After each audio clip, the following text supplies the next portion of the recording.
Stock market సూచీలు భారీ లాభాల్లో ముగిశాయి. అంతర్జాతీయ మార్కెట్ల నుంచి సానుకూల సంకేతాలకు తోడుగా దేశీయంగా ఫైనాన్షియల్ మెటల్ స్టాక్స్లో కొనుగోళ్ల మద్దతు సూచీలు కలిసొచ్చింది.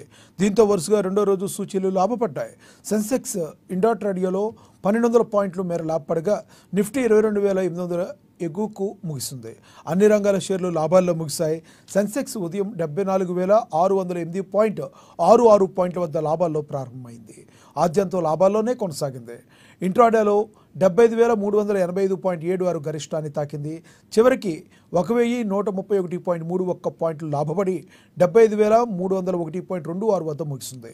నిఫ్టీ సైతం 325.55 పాయింట్ల లాభంతో 22,834.30 వద్ద స్థిరపడింది చూశాయి.